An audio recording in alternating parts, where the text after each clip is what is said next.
Vladimir Simić iz sela Kulić kod Smedereva ima 22 godine i vlasnik je farme Simić.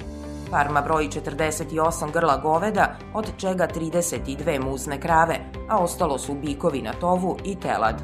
Na svojoj farmi Vladimir ima i 35 krmača prasilja i godišnje oko 150 tovljenika. Ovaj mladi poljoprivrednik student je veterine. Bio sam đak generacije u Požarevcu, tamo sam završio pripremnu školu 4 godine. Posle toga sam bio treći u Republici na takmičenju iz veterinarske struke.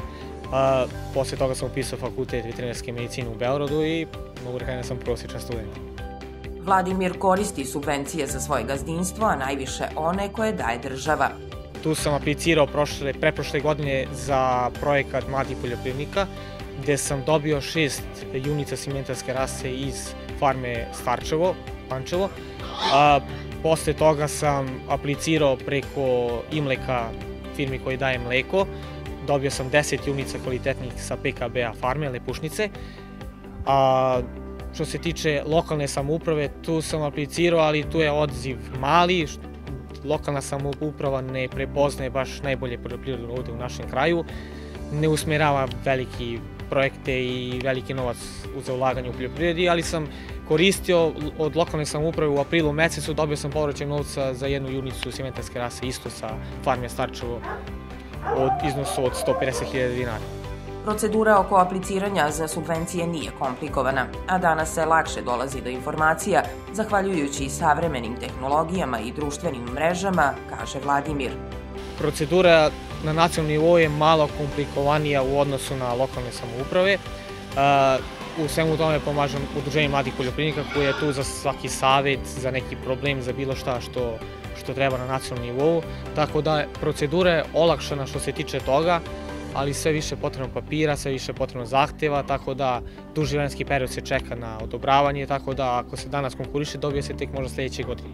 Sva dobijena sredstva, kako od lokalne samouprave, tako i od države, usmeravao je na mlečno govedarstvo, kupovinu junica ili mlečnih krava. Što se tiče konkurisanja, dobijem subvenciju, samo što je put težak do efekta, odnosno do rezultata, do početka proizvodnje. Dok se ta junica oteli, dok počne laktacija mleka, dok to tele se odbije, tako da prođe adekvatan period od 4 do 5 meseci da ja počnem da izvlačim taj novac koji sam ja uložio. Mlekarstvo je sad u ovoj situaciji na nezavidnom nivou. Što se tiče plaćanja, redovno je plaćanje od strane Imleka, međutim premije kasne za mleko, mala isplata, premije 15 dinara, ali mleko je na nezavidnom nivou 42-35 dinara sa svim parametrima od 4,5% mlečne masti, sa mojom farmom, sa svim uslovima koje ja sam zadovoljio, koji sam uložio novac, to je stvarno smiješna cena. Lokalna samouprava treba da pozove poljoprivrednike i sasluša njihove potrebe i predloge, a nakon toga odredi po jednu stavku za stočarstvo, ovčarstvo, svinjarstvo i svaku granu pomogne što znanjem, što novcem.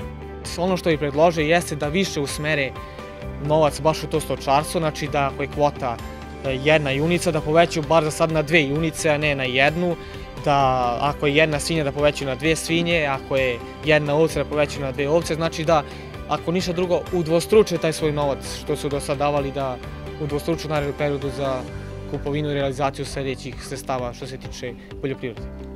Vladimir nije uključen u rad lokalne samouprave, iako je to važno za samu poljoprivredu, i smatra da makar jedan stočar iz sela treba da bude prisutan u opštini kako bi u ime svih davao predloge i sugestije.